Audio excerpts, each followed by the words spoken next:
sudah menjadi rahasia umum kalau anak pecinta alam itu ugal-ugalan, jauh dari Tuhan, kemudian kacau balau dan maksudnya hancur lah bahasa kasarnya. Dulu itu pernah mendaftar di salah satu UKM yang maksudnya gambarannya seperti Islami dan sebagainya, tapi saya tidak diterima karena alasannya saya pakai cadar dan sebagainya.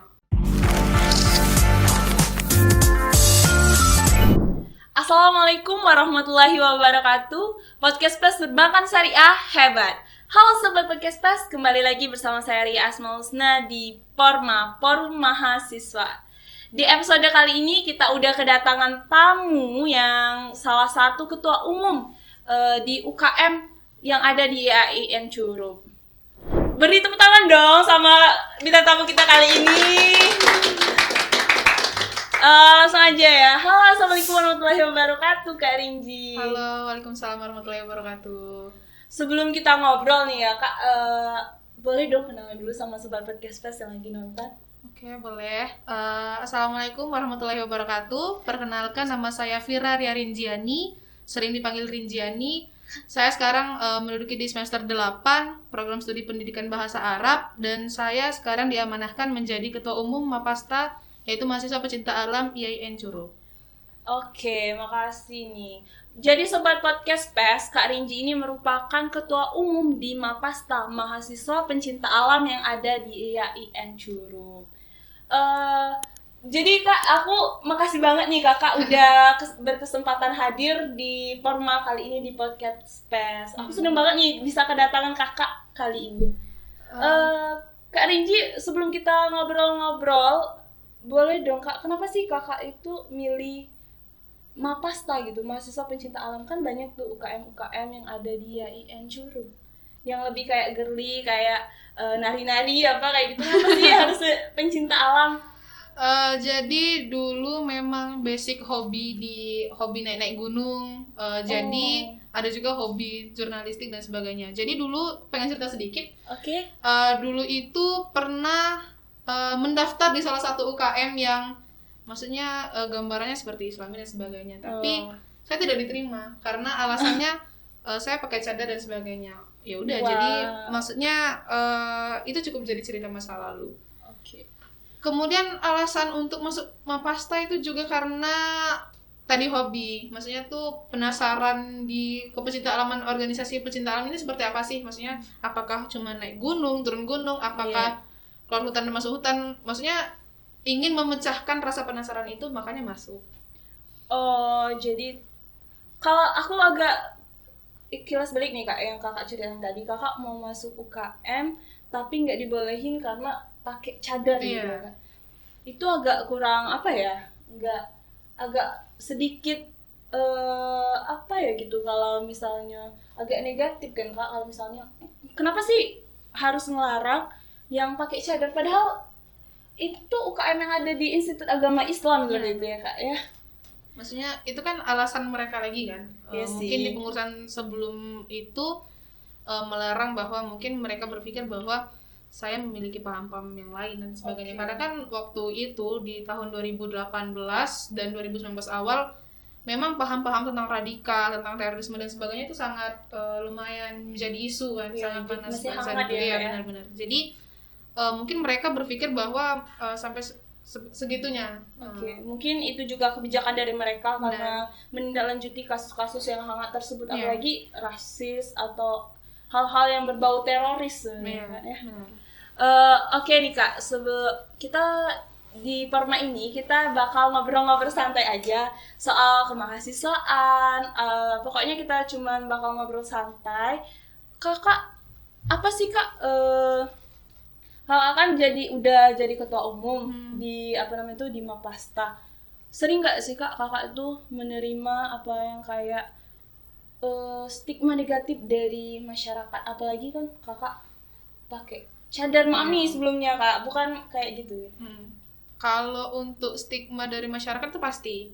Jadi orang-orang terdekat dan sebagainya. Jadi memang dari awal waktu pertama kali ingin masuk Mapasta pun orang tua sebelumnya itu sedikit menentang keputusan tersebut, tapi karena memang kita punya tujuan untuk masuk organisasi dan itu memang niatnya baik, kenapa tidak kan? Maksudnya kita kan mencoba, kita kan harus tahu dulu. Maksudnya stigma dari orang kan, masyarakat kan udah jelas bahwa sudah menjadi rahasia umum kalau anak pecinta alam itu ugal-ugalan, jauh dari Tuhan, kemudian kacau balau dan maksudnya hancur lah bahasa kasarnya kan. Tapi kembali lagi dengan tujuan awal saya kan, ingin masuk ke dalam sana, ingin mengetahui sebenarnya seperti apa sih forum, maksudnya organisasi pecinta alam ini, apakah mereka benar-benar seperti yang ada di stigma masyarakat atau tidak.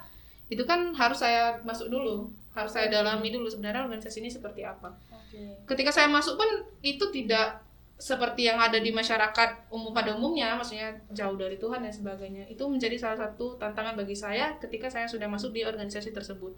Kalau untuk stigma dari masyarakat tentang pribadi saya yang misalnya menggunakan cadar seperti ini, itu pasti, maksudnya yang orang tahu pecinta alam itu pasti ada ikhtilat, kemudian bercampur baur antara laki-laki dan perempuan.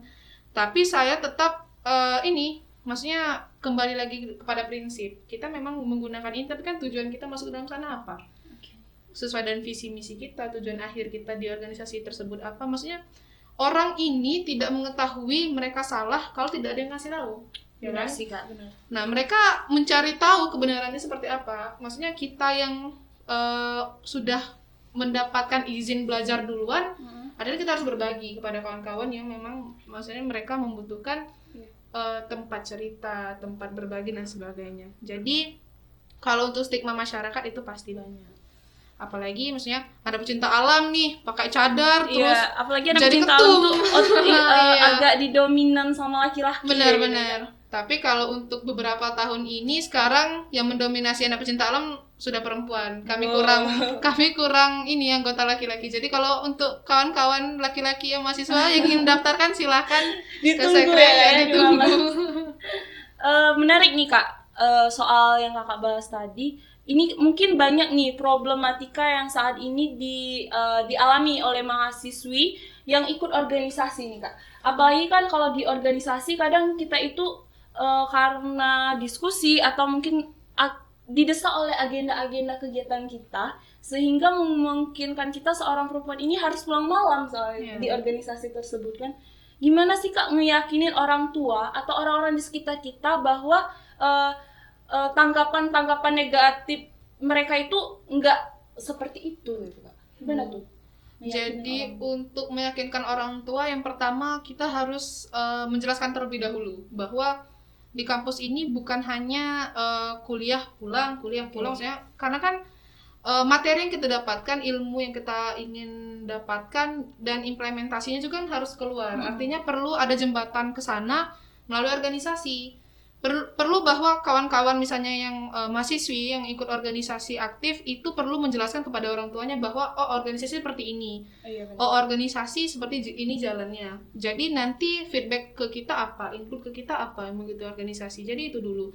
Tapi perlu kita pahami bahwa ada beberapa orang tua yang tidak memahami tidak mentoleransi akan hal tersebut. Pelan-pelan kita membicarakannya, maksudnya memberitahukan bahwa pentingnya berorganisasi itu seperti apa.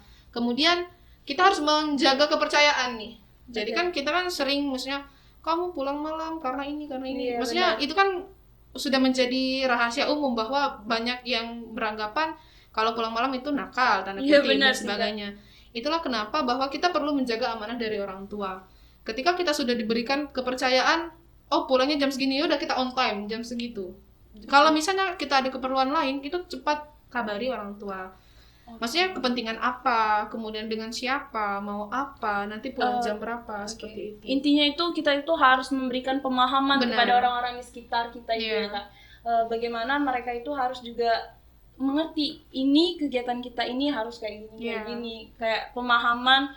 Kan apalagi kan orang tua kita itu awam, apalagi ada orang tua kita yang maaf nih yang nggak sampai ke bangku kuliah juga, mungkin kita harus memberikan pemahaman yang ekstra ya Kak ya. Dan juga butuh seiring berjalannya waktu juga. Karena komunikasi. Iya, karena nggak bisa langsung instan gitu. Komunikasi yang perlu dijaga. Maaf nih Kak, sebelumnya Kakak udah semester berapa nih? Semester 8, alhamdulillah. Udah mau ujian ya Kak? Apa udah ujian nih? Belum ujian, jadi masih tahapan untuk proses sidang skripsi. Doakan semoga dimudahkan. Amin. Udah 80% lah ya Kak ya? 80%. Oke, semangat terus ya Kak ya untuk mencapai 100%-nya itu. Amin, ya Allah. Kakak udah jadi ketua umum Mapasta itu udah hampir 1 periode atau masih di pertengahan periode? Setengah periode. Baru bulan lalu kami triwulan 2. Kakak tuh sebenarnya di Mapasta itu Kak sebenarnya apa sih kegiatan-kegiatan di Mapasta itu? Apa cuman kayak kan kalau orang awam kayak yang Kakak jelaskan di awal kan, orang awam itu kayak nangkapnya Mapasta itu yang kayak mendaki gunung gitu, kayak laki banget gitu. Sebenarnya Mapasta itu yang kayak gimana sih Kak?